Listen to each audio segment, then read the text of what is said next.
করেছে বলে খবর এসেছে। আমরা খুব পরিষ্কারভাবে বলতে চাই যে তৃণমূল কংগ্রেস এবং মমতা বন্দ্যোপাধ্যায় সমর্থক। ফলে অন্য কারোর আমাদের যা গঠনতন্ত্র, আমরা এক্ষুনি টেকনিক্যাল বিষয় নিয়ে কিছু বলছি না। ওনাদের শুনলাম সব দিল্লি থেকে সব লয়ার ছিলেন, আমাদেরও আইন ইত্যাদি সব আলাদা, আমরা তো সে বিষয়ে বলছি না। কিন্তু বিষয়টা হচ্ছে যে আমাদের দলের যা স্ট্রাকচার, ওয়ার্কিং কমিটি, চেয়ারপারসন, তাতে এগুলো করার এখতিয়ার ওদের নেই। এখন তারপরও আমরা কিছু জিনিস শুনেছি, ঠিক আছে?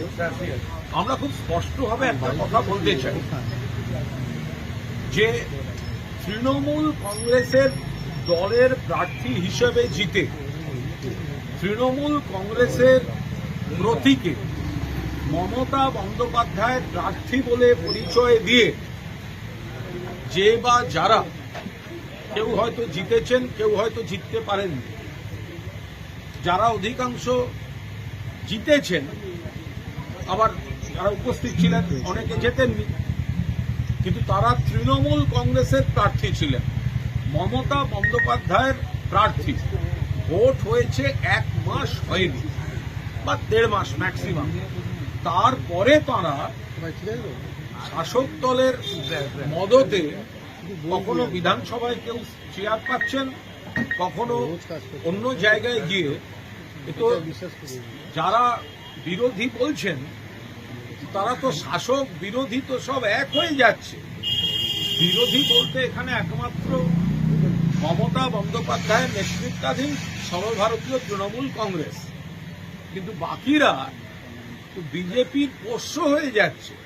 স্পিকার সাহেবের স্নেহধন্য বিরোধিতায় কাদের বসালে সুবিধা হয়, মানুষের হয়ে কেউ প্রতিবাদ করবে না, সেই সব হচ্ছে। আমরা একটা কথা বলি, কেউ দল ছেড়ে যেতে পারেন। আরে যদি হিম্মত থাকতো, দলের কারোর কোনো বক্তব্য থাকতে পারে, সৌন্দার থাকতে পারে, দোলার থাকতে পারে, আমার থাকতে পারে, আমার আছে, দলের মধ্যে কথা বলা যেতে পারে। কারুর যদি মনে হয় দল ছেড়ে যাবেন, আরে হিম্মত থাকলে মমতা বন্দ্যোপাধ্যায়কে প্রণাম করে ছেড়ে যেতে পারতেন। কিন্তু মমতা বন্দ্যোপাধ্যায়ের প্রতীক নিয়ে এমন অনেকে ওখানে আছেন যারা দীর্ঘদিন ধরে বিভিন্ন পদে ছিলেন, ব্যক্তিগত প্রতিষ্ঠা, কাউন্সিলর, এমআইসি, মেয়র, রাজ্য সরকারের বিভিন্ন সংস্থা, মন্ত্রিত্ব, দপ্তর, সামাজিক প্রতিষ্ঠা।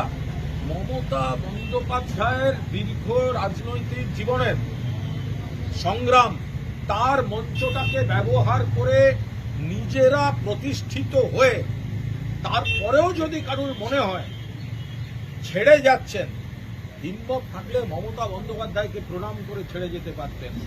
তার বদলে যদি শুনতে হয়, আপনারা আমাদের নেত্রী মমতা বন্দ্যোপাধ্যায় এই বয়সেও যে পরিমাণ অক্লান্ত পরিশ্রম করেছেন এদের জেতাতে, যেভাবে অক্লান্ত পরিশ্রম করেছেন, নিজে বারবার মার খেয়েছেন, কতগুলি লোককে প্রতিষ্ঠা করে দিয়েছেন। আজকে যদি যে লোকগুলো বলছে তার হাত থেকে দলের প্রতীক কাড়বে, এরা নিজের মায়ের পিঠে ছুরি মারতে পারে, এরা নিজের মায়ের পিঠে ছুরি মারতে পারে। দলে কেউ এলো, বলল না, দল থেকে চলে গেল। জহর সরকার, তার বনিবনা হয়নি, তিনি ইস্তফা দিয়ে চলে গেছেন।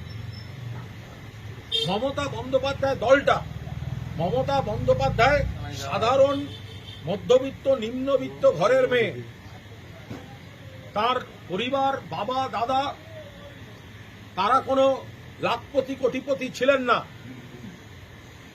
মমতা বন্দ্যোপাধ্যায় এরম পরিবারের নয় যে তার স্বামী একেবারে সে বিরাট নেতা, প্রতিষ্ঠিত ধনী। একা মহিলা, গরিব ঘর থেকে এসে, টালির ঘর থেকে নিজের রক্ত জল দিয়ে একটা দল তৈরি করেছেন। তার উপর দাঁড়িয়ে কেউ আমরা পুরসভায়, কেউ বিধানসভায়, কেউ লোকসভায় গেছে, তারা বলবে মমতা বন্দ্যোপাধ্যায়ের হাত থেকে প্রতীক কেড়ে নেওয়া। আইনের লড়াই পরে হবে, আগে ভগবানের দরবারে লড়াই হবে। এরা এদের মায়ের পিঠে ছুরি মারতে পারে, এদের যা মানসিকতা। আমরা লজ্জিত যে আমরা এরকম কয়েকজনের সঙ্গে ছিলাম। আমরা এখনো বিশ্বাস করি ওদের সঙ্গে এমন অনেকে ছিলেন যারা দুপুর বিকেল অবধি আমাদের সঙ্গে কথা বলে গেছেন। তারা এই ভয়ঙ্কর নোংরামির সঙ্গে নিজেদের মেলাতে চান না। বিভিন্ন ধরনের ভয়, প্রেসার, রাষ্ট্রশক্তির প্রয়োগ এই করে তাদের দমন পীড়নের উপর দাঁড়িয়ে সঙ্গে রাখা হচ্ছে। যারা এত কিছু মমতা বন্দ্যোপাধ্যায়ের লড়াইকে নিংড়ে নিয়ে 1.5 মাস আগে আপনারা বলুন এদের বডি ল্যাঙ্গুয়েজ কি ছিল? দিদি দিদি দিদি দিদি দিদি দিদি দিদি। সেই জায়গায় দাঁড়িয়ে কখনো তারা মমতাদির সঙ্গে থাকতে ব্যস্ত, কখনো অভিষেককে যুবরাজ। আজকে তারা বলছেন তৃণমূলের খারাপ, তারা বলছেন অমুক জায়গায় নতুন কমিটি, এইসব গল্প শুনতে পাচ্ছি। আমরা পরিষ্কার বলছি, এই চাটন ঋতু একটা সিপিএম থেকে লাথি খাওয়া মাল, তাকে অভিষেক ব্যানার্জি দয়া করে পায়ের কাছে আশ্রয় দিয়েছিল, পায়ের কাছে আশ্রয় দিয়েছিল। তাকে কখনো পাঠানো হয়েছে, কখনো মমতাদি কমিটিতে রেখে তাকে একটা পুনর্বাসন দিয়েছেন, কখনো তাকে দেয়া হয়েছে, কখনো দেয়া হয়েছে রাজ্যসভা, কখনো বিধানসভা। কত বড় গদ্দার বেঈমান হলে পার্টির অ্যাকাউন্ট নিয়ে চিঠি দিয়েছে, সেই অ্যাকাউন্টের টাকায় নিজেরা নির্বাচন করেছে। আজকে আমার টপিক হলো মুড অ্যান্ড ম্যাগনেসিয়াম। ম্যাগনেসিয়াম একটা পদার্থ যেটা আমাদের ব্রেনে গাবা মানে হচ্ছে গামা বিউটারিক অ্যামিনো অ্যাসিড সিক্রেশনে সাহায্য করে, যেটা আমাদের মুড রিল্যাক্সেশন এবং কামনেসে খুব হেল্প করে। তো আজকে আমরা জেনে নেব কোন কোন খাবার থেকে আমরা পেতে পারি। নমস্কার, আমি Dalia Chatterjee, senior dietitian from NephroCare. এক হচ্ছে আমরা সিডস থেকে পেতে পারি, chia seeds, flax seeds, pumpkin seeds. 2 nuts থেকে পেতে পারি, ক্যাশু নাটস, আলমন্ড নাটস। তারপরে হচ্ছে whole grains, brown rice, oats, quinoa, এই জিনিসগুলো থেকে আমরা পেতে পারি। আর একটা হচ্ছে বিভিন্ন রকমের পালস প্রোডাক্ট যেগুলো রয়েছে, লেগিউমস থেকেও কিন্তু আমরা ভরপুর ম্যাগনেসিয়াম পেতে পারি। এরকমই আরো ডায়েট রিলেটেড ইনফরমেশনের জন্য আপনারা আমাদেরকে কমেন্ট বক্সে জানাতে পারেন। নমস্কার। পার্টি যে অ্যাকাউন্ট ফ্রিজ করার জন্য পুলিশকে চিঠি দিয়েছে, যে অ্যাকাউন্টে নাকি খারাপ টাকা আছে, আমরা জানি না, আমরা এইটুকু জানি এতদিনের দল, মানুষের রক্ত জল করা কর্মীদের সঞ্চয়, এত এমএলএ এমপি কাউন্সিলর পার্টি তহবিল থাকতে পারে। কিন্তু আপনি চিঠি দিচ্ছেন, তুমি চিঠি দিচ্ছ, তুই চিঠি দিচ্ছিস, আর তুই নিজে 1 মাস আগে সেই টাকা 25 লাখ নিয়ে তুই নির্বাচন করছিস। তারা সাধু সাজছে, তারা সাধু সাজছে। মোট খরচা করেছে 26 লাখ না 27 লাখ, তার 25 লাখ এই পার্টির অ্যাকাউন্ট থেকে হোয়াইট টাকা গেছে, অডিটেড টাকা গেছে, ব্যাংক ট্রানজাকশনে গেছে, আরটিজিএস করে গেছে। যে নিজেই পার্টির পর পার্টি থেকে বহিষ্কৃত, সে তারা বলছে নাকি বহিষ্কার, জোক অফ দ্য সেঞ্চুরি। প্রহসন মানিয়ে দিচ্ছে রাজনীতিটাকে। আমরা পরিষ্কার বলছি যে কয়েকজন নেতা ব্যক্তি স্বার্থে বসে কোনো কিছু ঠিক করে দিতে পারেন না। তৃণমূলের সম্পদ সাধারণ মানুষ এবং সাধারণ কর্মীরা, যার নেত্রীর নাম মমতা বন্দ্যোপাধ্যায়। মমতা বন্দ্যোপাধ্যায় মানে তৃণমূল, তৃণমূল মানে মমতা বন্দ্যোপাধ্যায়। এই মহিলার জীবন বাজি রাখা সংগ্রামের উপর দাঁড়িয়ে এই তৃণমূল কংগ্রেস জন্ম নিয়েছিল। তাতে প্রতিষ্ঠিত হয়েছেন এই লোকেরা, যারা আজকে মা মাটি মানুষ ভুলে গিয়ে একটা হোটেলে অন্য দলের হাতে তামাক খেয়ে যারা তৃণমূলের পিঠে ছুরি মারতে যাচ্ছে। ওর বাড়ির লোক বিশ্বাস করবে না, পাড়ার লোক বিশ্বাস করবে না। আমরা হতে পারি, আপনাদের দেখে মনে হতে পারে সংখ্যায় কম, ওদের সঙ্গে প্রচুর বেঈমান থাকতে পারে, ওদের সঙ্গে চাপে পড়ে যাওয়া এমএলএ এমপি থাকতে পারে। আমরা গর্বিত আমাদের সঙ্গে একজন মমতা বন্দ্যোপাধ্যায় আছে। যে মহিলার আন্দোলনকে নিংড়ে নিয়ে এরা নিজেদের সামাজিক, পারিবারিক, ব্যক্তি, রাজনৈতিক, প্রশাসনিক প্রতিষ্ঠা নিয়েছে, আজ তার পিঠে ছুরি মারছে। এদের কেউ বিশ্বাস করবেন না, কেউ বিশ্বাস করবেন না। বেঈমান কয়েকটা, আমি সকলকে বলছি না, অনেকে ভয়ে চাপে আছেন, যারা জানে তারা কি আড়াল করতে, কি বাঁচার জন্য গেছে। আমি সকলকে বলছি না, আমরা কেউ সকলকে বলছি না, কিন্তু মমতা বন্দ্যোপাধ্যায়ের দল তুমি ছেড়ে যাচ্ছ। বাট যদি বলো মমতা বন্দ্যোপাধ্যায়ের হাত থেকে প্রতীক নেব, দল কেড়ে নেব, এর বাড়ির লোক বিশ্বাস করবেন না। মায়ের পিঠে ছুরি মারা কালচার এদের, পাড়ার লোক বিশ্বাস করবেন না। জিজ্ঞাসা করুন আপনারা এই পার্টির টাকা নিয়ে নির্বাচন করেছেন কেন? কেন 25 লাখ করে টাকা নিয়েছেন এই পার্টির অ্যাকাউন্ট থেকে? ফলে আমরা আপনাদের বলছি, মমতাদির নেতৃত্বে তৃণমূল কংগ্রেস ছিল, আছে, থাকবে সারা বাংলায়। কর্মীরা, সমর্থকরা এবং সাধারণ মানুষ যত করবে হামলা, যত করবে বেইমানির হামলা, তত বেশি করে মমতা বন্দ্যোপাধ্যায়ের পাশে গর্জে উঠবে বাংলা।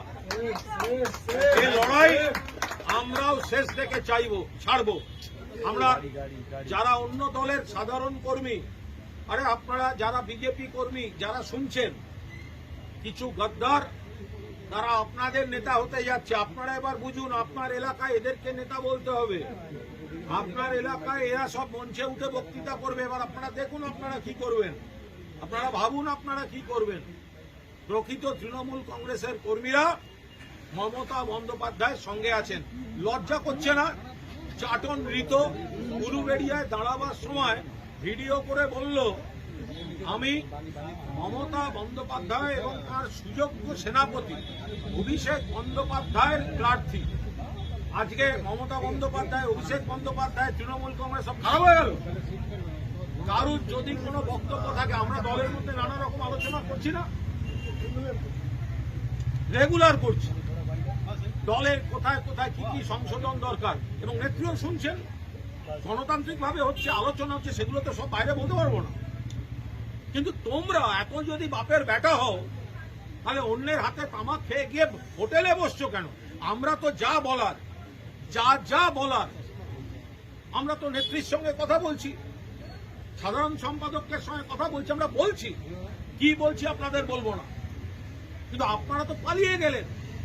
তার মানে আপনাদের কিছু আছে চুপি, যেটা মমতা বন্দ্যোপাধ্যায়ের সামনে দাঁড়িয়ে প্রণাম করে যে দিদি আমার বলছে না, আমি চললাম, এটা বলার ক্ষমতা আপনাদের হয়নি। আপনারা অন্য যারা মমতা বন্দ্যোপাধ্যায়ের বৃহত্তর শত্রু, তাদের বি টিম, তাদের এজেন্ট, তাদের দালাল হয়ে এদের মধ্যে 7-8টা খেলছে, আর তারা বাকিদের ভয় দেখাচ্ছে, এই ধরনের কাজ করছে। আমরা বিজেপির দিল্লি থেকে কন্ট্রোল করছি, কিন্তু বিজেপিকে কি দোষ দেবো? এখানে এই গদ্দারগুলোকে পেয়েছে তাই করছে। বিজেপির তো আমরা নিশ্চয়ই সমালোচনা করছি, দিল্লি থেকে অপারেট হচ্ছে, কিন্তু এই গদ্দারগুলোর জন্য তো আরো বেশি হচ্ছে, কুনকি হাতির মতো আচরণ করছে। আমরা এইটুকু বলতে পারি, আমরা কিন্তু আপনাদের সংখ্যাতত্ত্ব যাই বলুন, আমরা বিচলিত নই। আমরা জানি মানুষের দরবারে আপনাদের কেরিয়ার শেষ, গদ্দারদের কেরিয়ার শেষ। আর একবার মানুষের দরবারে গেলে এদেরকে কিন্তু মানুষ ভোট দেবে না। মমতা বন্দ্যোপাধ্যায়কে সঙ্গে নিয়ে, মমতা বন্দ্যোপাধ্যায়কে মাথার উপর রেখে সর্বভারতীয় তৃণমূল কংগ্রেস আর একটা কাজ করে দিলেন আপনারা, আর একটা কাজ গদ্দাররা করে দিয়ে গেলেন। তৃণমূল কংগ্রেসটাকে কিন্তু এক কাটটা করে দিলেন আরো বেশি করে, 5টা আঙুল 5টা সাইজের হতে পারে, কিন্তু মুঠি বানিয়ে ছেড়ে দিলেন আপনারা এই গদ্দারি করে। আপনাদের দেওয়া চ্যালেঞ্জ আমরা অ্যাকসেপ্ট করলাম, কারণ আমাদের নেত্রীর নাম মমতা বন্দ্যোপাধ্যায়।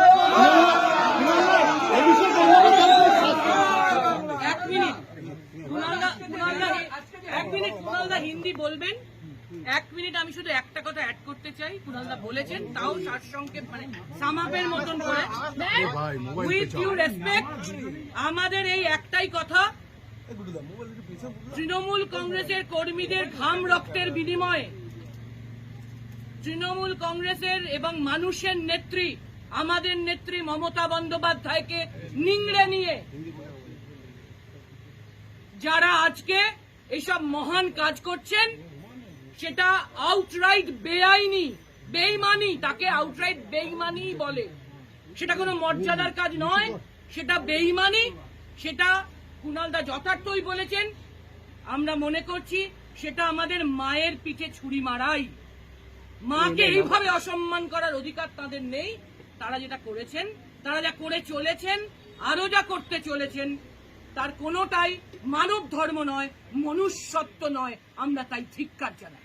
যখন যে সময়টা কর্মীরা আক্রান্ত, সারা বাংলায় বহু কর্মী ঘর ছাড়া, সেখানে তাদের উচিত ছিল, আমরা কি করছি, থানায় থানায় ঘুরছি, পুলিশের কাছে যাচ্ছি, সারাদিন তো এই চলছে। কেউ কোর্টে লড়তে যাচ্ছে, কেউ আমরা ঘটনাস্থলে যাচ্ছি। এরা কর্মীদের পাশে না থেকে অন্য দলের হাতে তামাক খেয়ে হোটেলের ঘরে বসে তৃণমূল কংগ্রেসের পিঠে ছুরি মারার রাজনীতি করতে যাচ্ছে। এদের কড়ায় গন্ডায় জবাব দেওয়া হবে। যেভাবে আজকে মমতা বন্দ্যোপাধ্যায় চেয়ারপারসনের পদ থেকে সরিয়ে দিয়ে অরূপ রায়কে করা হলো এবং মমতা বন্দ্যোপাধ্যায় আস্থাভাজন ববি হাকিম, অরূপ বিশ্বাস তাদেরকে ভাইস চেয়ারম্যান করা, কি বলবেন? সেরা কৌতুক, এটা আজকে সেরা কৌতুক, সেরা কৌতুক, শতাব্দীর সেরা কৌতুক। কারা এবং কেন করছে তো মানুষ বুঝতে পারছেন। আমরা এর আমাদের হাসি পাচ্ছে। পয়েন্ট টু পয়েন্ট উত্তর সব দেব। আইনি লড়াই যেখানে আর হবে, কিন্তু আমরা শুধু এই অংশটাই বলছি, আরে যদি ফেরত দেওয়ার হয়, আপনারা যে মন্ত্রিত্ব, যে সামাজিক সম্মান, যে প্রতিষ্ঠা, পারিবারিক সম্মান, এলাকায় যা পেয়েছেন, সেগুলো আগে মমতা বন্দ্যোপাধ্যায় পায়ে ফেরত দিয়ে যান, তারপর বড় বড় কথা বলবেন। কারণ বলুন, আমরা তো যা বলেছি তাতে যদি বাংলা ভাষায় না বুঝতে অসুবিধা হয়, আপনাদের প্রবলেম। আমাদের যা যা বলার আমরা সবটাই বলেছি। অভিষেক বন্দ্যোপাধ্যায়কে মানুষের সাসপেন্ড করা নেত্রী, হচ্ছে, মানুষই শেষ কথা বলবেন, আপনারা দেখবেন খুব। অভিষেক বন্দ্যোপাধ্যায়কে সাসপেন্ড করছেন ঋতব্রত তৃণমূল। আরে যে তৃণমূল যে করছে ঋতব্রত নিজে বহিষ্কৃত, ও তো হচ্ছে চাটন ঋত, চাটন ঋত যে করছে সেকে তো, ওকে তো, আরে আমরা কি বলবো। কদিন আগে মুখ্যমন্ত্রী, যখন মুখ্যমন্ত্রী বিরোধী দলনেতা ছিলেন, তখন তো মুখ্যমন্ত্রীকেই এই ঋতব্রত নিয়ে জিজ্ঞাসা করা হয়েছিল। মুখ্যমন্ত্রী, আজকের মুখ্যমন্ত্রী, তিনি তো বলেছেন, তো উনি তো বলেছেন, আমাদের তো বাড়তি বলতে হচ্ছে না। একজন বহিষ্কৃতর কি অধিকার যে নিজে বহিষ্কৃত, আরেকজনকে বহিষ্কার করার? এর থেকে বড় হাস্য কৌতুক আর কিছু নয়। সিপিএম থেকে বহিষ্কৃত, তৃণমূল থেকে বহিষ্কৃত, তিনি আবার কি বহিষ্কার করছেন? চাটন ঋত। ওরা এমন করে ছেড়েছে, আগের দিন তো দেখলাম শুভেন্দু অধিকারীকে, শুভেন্দুদা তার জুতো পালিশ করছে, শুভেন্দু অধিকারী মাননীয় মুখ্যমন্ত্রী, কিন্তু বিরোধী দলনেতাও তো স্পিকারের সৌজন্যে বিজেপির হয়ে গেছে। এখন বিরোধী বলতে মানুষের কথাটা বলবে কে? এদের যত আপনারা তৎপরতা দেখেছেন, গত কয়েকদিন ধরে মুখ্যমন্ত্রীর কাছে গিয়ে হকারদের ওপর অমানবিক আচরণ বন্ধ হোক, কারা বলেছে? এই শোভনদেব চট্টোপাধ্যায়ের আমরা বলেছি। যেগুলো সমস্ত সন্ত্রাস, তার বিরুদ্ধে থানায় কারা যাচ্ছে? আমরা যাচ্ছি। মুখ্যমন্ত্রীর কাছে কারা গেছে? আমরা গেছি। তো যারা বলছে বিরোধী দলনেতা, তারা তো চেয়ার পাওয়ার জন্য আর পিঠে ছুরি মারার জন্য হোটেল রাজনীতি করে যাচ্ছে।